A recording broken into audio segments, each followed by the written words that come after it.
आज मैं आपको स्टेंजर 600 वाट एम्पलीफायर में जो ऑडियो बोर्ड रहता है वो किस तरीके से उसमें वायरिंग रहता है वो आपको मैं बताऊंगा, और इसमें किस तरीके से फॉल्ट आता है। बहुत सारे मैकेनिक इसमें फॉल्ट आने के बाद रिपेयरिंग कर जाते हैं, यानी कि करते रह जाते हैं, फिर भी ये सुधरता नहीं है। तो जो नए टेक्नीशियन हैं उनके लिए बहुत ही महत्वपूर्ण जानकारी देने वाला हूँ। तो जो नए मैकेनिक है उसमें क्या होता है कि ये ड्राइवर बोर्ड को रिपेयरिंग करते हैं, फिर से वापस जैक लगाते हैं, फिर से ये फूक जाता है, फिर से कुछ टाइम चलता है, कुछ टाइम बजता है, फिर फूक जाता है। तो काफ़ी ज़्यादा परेशान हो जाते हैं। ये चीज़ मेरे साथ भी होता है, और ये चीज़ मेरे साथ तब होता है जब मैं पहली बार रिपेयरिंग करता हूँ, और अब तो बहुत सारे एम्पलीफायर को रिपेयरिंग कर चुके हैं, तो ये अब मेरे साथ नहीं होता है, बट आप लोग के साथ हो सकता है ऐसा। तो वीडियो में बने रहें। तो ये वीडियो देखने के बाद आप प्रॉब्लम में नहीं फंसेंगे, मैं ये आपसे वादा करता हूँ। तो बस वीडियो में बने रहें। देखिए, पहले ये बात करेंगे कि डबल सप्लाई पे काम करता है। तो ऑडियो बोर्ड को अभी फ़िलहाल हम साइड करते हैं, और इसमें लगने वाले जो आउटपुट ट्रांजिस्टर है उस पर हम बात करते हैं। तो एक तरफ 1943 होता है और एक तरफ 5200 होता है। मान लीजिए ये 5200 हम ट्रांजिस्टर बनाएं, ये बेस है इसका। बस 2 ट्रांजिस्टर हम यहाँ पे बना रहे हैं, बस आपको समझने के लिए। लगा तो होता है एक तरफ 12-14 को, बट हम आपको 2 ट्रांजिस्टर बना करके समझा रहे हैं, तो इससे आपको समझ में आ जाना चाहिए। अब इधर जो हम बनाए हैं वो 5200 ट्रांजिस्टर है, जो कि NPN है। ठीक है, अभी आपको हम जूम कर देते हैं, थोड़ा सा ज़्यादा समझ में आएगा। और इधर जो हम बना रहे हैं वो PNP ट्रांजिस्टर होगा, और इसका जो एरो होगा वो अंदर की तरफ होगा, और ऐसे, क्योंकि PNP ट्रांजिस्टर में एरो जो होता है वो अंदर की तरफ होता है, ऐसे। अब इसका ये बेस है। तो आपको पता है कि बेस का जो लूप होता है सब में एक रेजिस्टेंस लगा करके, यहाँ से भी एक रेजिस्टेंस लगा करके ये एक किया हुआ रहता है, और यहाँ पे बाइसिंग वोल्टेज दिया जाता है।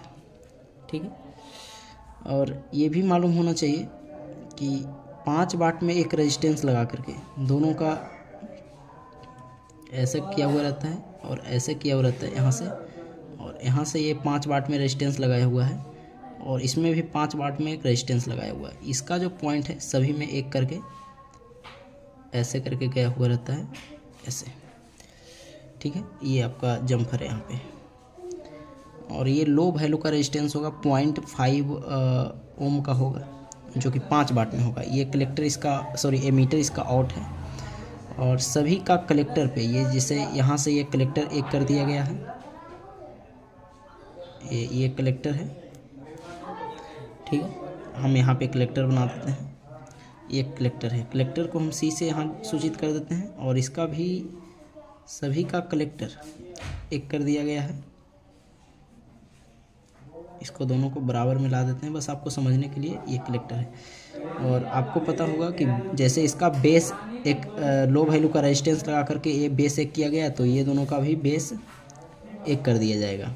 मान लीजिए ये दोनों का बेस एक है, और यहाँ पे बाइसिंग वोल्टेज जा रहा है। ठीक है, अब इसका कलेक्टर और इसका कलेक्टर, देखिए दोनों पे सप्लाई दिया जाएगा। अब ये बात करते हैं कि ये NPN है, तो इसका एरो जो है बाहर की तरफ है, तो इस पर प्लस का सप्लाई कलेक्टर पे दिया जाएगा, और इसका PNP है तो इसका एरो अंदर की तरफ है, इसलिए इसको कलेक्टर पे माइनस का सप्लाई दिया जाएगा, जो भी डायोड से आउट होकर के आ रहा है वो। ठीक है, अब ये आपका जो पिन हो जाता है, ये जो एमीटर से दोनों आउटपुट निकाल रहा है, दोनों का एमीटर से एक आउटपुट निकाल करके एक किया रहेगा, और ये चला जाएगा स्पीकर आउट के लिए। अब ये स्पीकर आउट के लिए ट्रांसफार्मर में घुस करके 8 ओम 16 ओम बनेगा, वो बाद की बात है, वो बाद में हम बात करेंगे। बाद में नहीं तो फिर आप समझ जाइए कि स्पीकर आउट के लिए चला जाता है, जो आउटपुट ट्रांसफार्मर में चला जाता है। अब यहाँ पे ये देखना है कि इसमें किस तरीके से वायरिंग किया हुआ रहता है। तो आपका ये दोनों सप्लाई जो है ट्रांसफार्मर से आउटपुट जो DC बन रहा है वो उसमें चला गया है। बाइसिंग वोल्टेज जो है आपको यहाँ पे बाइसिंग वोल्टेज जो दिया जाता है, एक 15032 और एक 15033 से। देखिए 15032 किस तरीके से काम करता है। 15032 जो है वो NPN ट्रांजिस्टर है, जैसे NPN की तरफ NPN ट्रांजिस्टर से स्विचिंग करवाया गया, PNP को PNP ट्रांजिस्टर लगा करके स्विचिंग करवाया गया। इतना डिटेल से हमें नहीं लगता कि कोई बताएगा आपको। आप जानते हैं तो वो बात की बात है, लेकिन जो नहीं जानते वो बहुत ढूंढने का प्रयास करते हैं। देखिए ये है जो 15032 है, ठीक है, आपको नहीं दिख रहा होगा, चलिए मान लीजिए ये 15032 है, ऊपर हम लिख देते हैं, ठीक है। अब ये इसका भी एरो बाहर की तरफ था तो NPN था, तो ये भी NPN है। अब इस पे NPN पे जैसे कलेक्टर पे प्लस का सप्लाई दिया जा रहा था, तो उसी तरीके से कलेक्टर पे इसका प्लस का सप्लाई दिया जाएगा। जो इसका कलेक्टर पे प्लस का सप्लाई जो दिया जा रहा था जितना वोल्ट, उतना ही वोल्ट इसका कलेक्टर पे दिया जाएगा। अब ये एमीटर से आउट करेगा, अब ये एमीटर से आउट करेगा, जो बाइसिंग वोल्टेज है वो डायरेक्ट ये दोनों ट्रांजिस्टर जो है 5200 सभी जितना पेयर में लगा हुआ है उसमें चला जाएगा।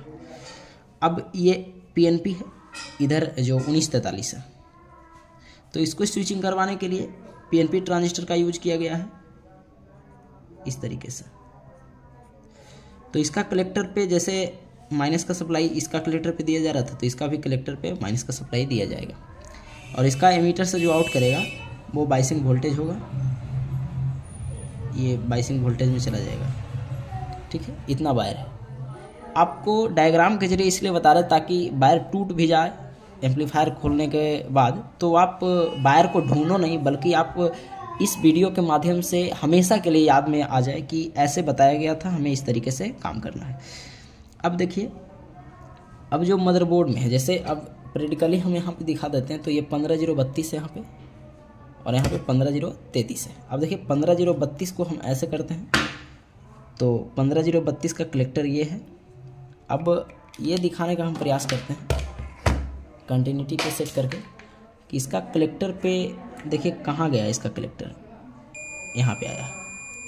अब ये सप्लाई यहाँ पे आया, तो यहाँ पे जो जैक में आएगा वो प्लस का सप्लाई आएगा, ठीक है।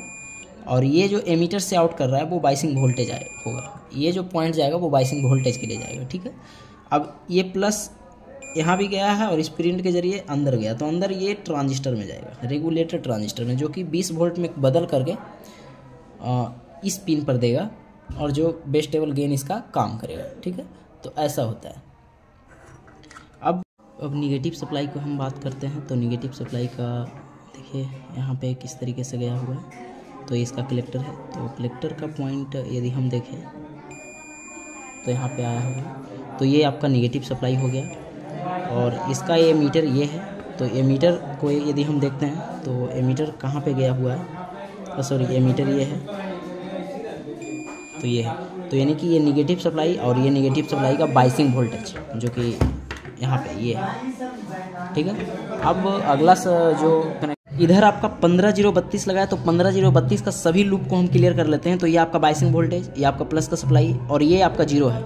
जीरो आपका पूरा में फैला हुआ रहेगा। और एक तरीके से और पता लगा सकते हैं, जो इधर फिल्टर कैपेसिटर है उसका निगेटिव पॉइंट पे जीरो गया हुआ रहेगा, तो वो आपका जीरो है। और ये जो है प्लस के साइड जो एमीटर से फीडबैक आ रहा है, प्लस के साइड ट्रांजिस्टर, यानी कि इधर प्लस के साइड वाला ट्रांजिस्टर है 5200, तो इधर एमीटर से एक वायर निकलेगा और कोई भी ट्रांजिस्टर का एक ट्रांजिस्टर से एमीटर से एक वायर निकलेगा और वहाँ पे ये जुटेगा, तो ये फीडबैक के लिए है। और उसके बाद ये जो आपका है ये स्पीकर के पॉइंट से जुटा हुआ रहेगा। जैसे दोनों ट्रांजिस्टर का जो एमीटर से रेजिस्टेंस लग करके जो दोनों एक हुआ है और स्पीकर आउट के लिए ट्रांसफार्मर में गया है, वहाँ से एक वायर उठा करके यहाँ डाला हुआ रहेगा। अब ये इसका काम क्या होता है हम बाद में बात करेंगे। अब देखिए ये जो है, पहले यहाँ से देख लीजिए, ये आपका बाइसिंग वोल्टेज, ये आपका नेगेटिव सप्लाई, और ये जो है इधर का एमीटर से फीडबैक रहेगा। ये जैसे इधर का एमीटर से फीडबैक आपका ये था, तो उसी तरीके से इधर का एमीटर से जो एक लूप निकला हुआ रहेगा, कोई एक ट्रांजिस्टर से एक लूप निकला हुआ रहेगा और यहाँ पे उठा करके दे दिया रहेगा।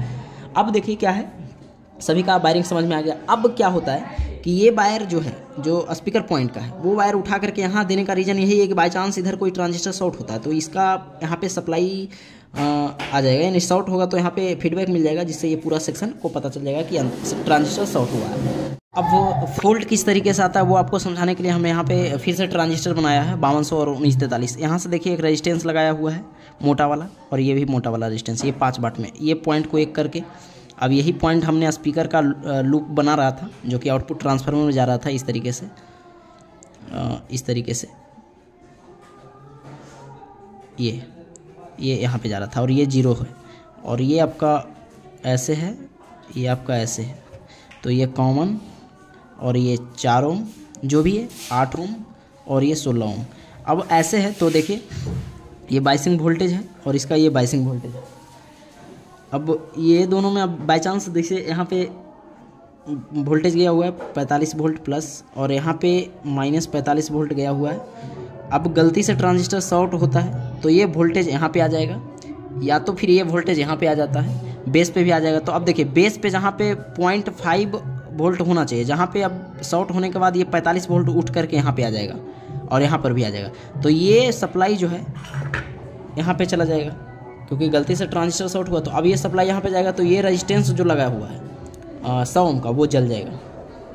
और इधर से ये ट्रांजिस्टर यदि शॉर्ट होता है तो यहाँ पे बाइसिंग वोल्टेज के जगह सप्लाई आ जाएगा।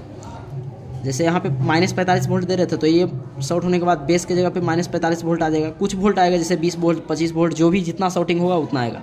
तो देखिए यहाँ पे बाइसिंग वोल्टेज आपका ये था, तो यहाँ से एक रेजिस्टेंस लगाया हुआ है 100 ओम का। ये दोनों रेजिस्टेंस आपका जल सकता है, जिधर का शॉर्ट होगा उधर का जल जाएगा। अभी देखिए इधर का ट्रांजिस्टर यदि शॉर्ट होता है, इधर वाले ट्रांजिस्टर पेयर में जो लगा हुआ है इस साइड का वो शॉर्ट होगा तो ये रेजिस्टेंस जलेगा और ये शॉर्ट होगा तो ये रेजिस्टेंस जलेगा। और साथ में आपका यहाँ पे 100 ओम का रेजिस्टेंस है वो भी जल सकता है, यहाँ पे भी 100 ओम का रेजिस्टेंस है वो भी जल सकता है। तो ये रेजिस्टेंस यदि जला हुआ दिखे तो समझ जाइए कि आपका जो 5200 या 1943 है, दोनों में से कोई किधर भी तरीके से शॉर्ट हो सकता है या फिर दोनों पेयर आपका शॉर्ट हो सकता है। तो ऐसा फॉल्ट आता है तो समझिए अगर जो इसको आप रिपेयरिंग किए हैं अब फिर से वापस इसको डाले हैं एम्पलीफायर में और कुछ टाइम बजने के बाद फिर से ये दोनों रेजिस्टेंस या फिर कहीं भी रेजिस्टेंस जल जाता है, तो इसका मतलब ये नहीं है कि आपका ड्राइवर बोर्ड ख़राब है, आपका जो जोन है वो ख़राब है। तो ऐसा कंडीशन आता है तो ड्राइवर बोर्ड से पहले आप जोन को रिपेयरिंग करें तब जाकर ड्राइवर बोर्ड को रिपेयरिंग करें।